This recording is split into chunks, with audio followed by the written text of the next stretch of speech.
তেলের পিঠা তৈরি করেনি এমন কোনো গৃহিণী নেই বললেই চলে, কারণ অন্য সব পিঠার চেয়ে তেলের পিঠা অনেক বেশি জনপ্রিয়। পিঠাপুলির উৎসবে তেলের পিঠা থাকবেই, কিন্তু অনেকের এই পিঠা রেসিপিটা ফুলকো হতে চায় না।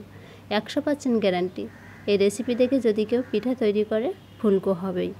আর পিঠা তৈরি করতে বসে যদি পিঠাটা পারফেক্ট না হয় তাহলে কিন্তু মনটা খারাপ হয়ে যায়। দেখুন পিঠাগুলো কত সুন্দর ফুলছে, একটা একটা দেওয়ার সাথে বলের মতো ভেসে উঠছে। আপনারা যদি বাড়িতে নতুন কোনো রাঁধুনি হয়ে থাকেন, পিঠা তৈরি করতে চাচ্ছেন, এই রেসিপিটা দেখে তৈরি করুন। 100% গ্যারান্টি দিচ্ছি, পিঠাটা ফুলবেই আর অনেক বেশি ফুলবে। দেখুন কত সুন্দর পারফেক্ট পিঠা তৈরি হয়ে গেছে, কতটা লোভনীয় হয়েছে। নমস্কার বন্ধুরা, চপলাস ভিলেজ ফুডে সবাইকে স্বাগতম। আজকে আমাদের রেসিপি তেলের পিঠা।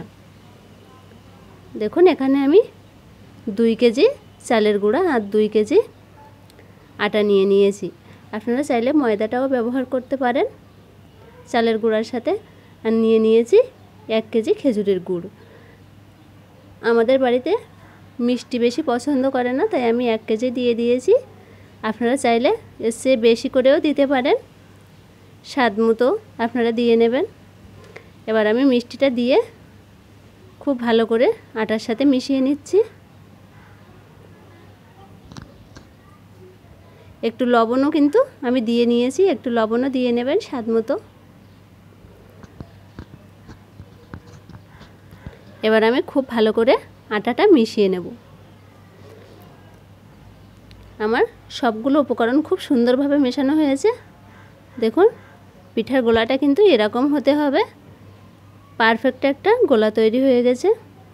এবার আমি উনুনটা জ্বেলে দিচ্ছি। কাঠের উনুনে পিঠার স্বাদটা কিন্তু দারুণ হয়, এটা সবাই জানে। আমার উনুনটা জ্বালানো হয়ে গেছে, এবার পিঠা তৈরির পালা। দেখুন পিঠাটা কত সুন্দর ফুলকো হয়। আমি পরিমাণ মতো সয়াবিন তেল দিয়ে দিচ্ছি। তেলটা দেওয়া হয়ে গেছে, গরম হয়ে গেছে। এবার আমি পিঠাটা দিয়ে দিলাম। দেখুন পিঠাটা কত সুন্দর ফুলছে, বলের মতো ফুলে গেছে কিন্তু পিঠাটা। পিঠা তৈরি করতে বসে যদি পিঠাটা এমন সুন্দর ফুলকো হয়, পারফেক্ট হয়, তাহলে কিন্তু মনটা খুব ভালো লাগে। আমি এভাবে একটা একটা করে সবগুলো পিঠা উঠিয়ে নিচ্ছি। দেখুন কতটা ফুলছে পিঠাগুলো। আপনারা চাইলে কিন্তু একসাথে 2টা করে পিঠাও দিতে পারেন। একটা পিঠা ফুলে যাওয়ার সাথে আরেকটা পিঠাও দিতে পারেন, তাহলে তাড়াতাড়ি হয়ে যাবে। দেখুন কতটা পারফেক্ট পিঠা হচ্ছে।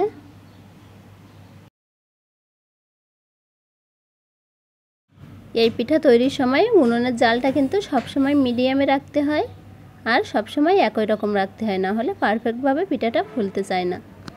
দেখুন আমার পিঠাটা কতটা লোভনীয় হয়েছে এবং দেখতেও কতটা সুন্দর হয়েছে।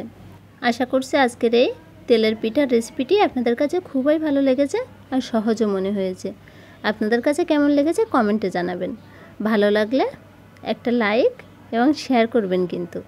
আর যদি নতুন হয়ে থাকেন চ্যানেলটি সাবস্ক্রাইব করার অনুরোধ রইল। তাহলে আজকে এই পর্যন্ত। সবাই অনেক বেশি ভালো থাকবেন, সুস্থ থাকবেন। সবাইকে অনেক অনেক ধন্যবাদ। পরের রেসিপিতে আবার দেখা হবে।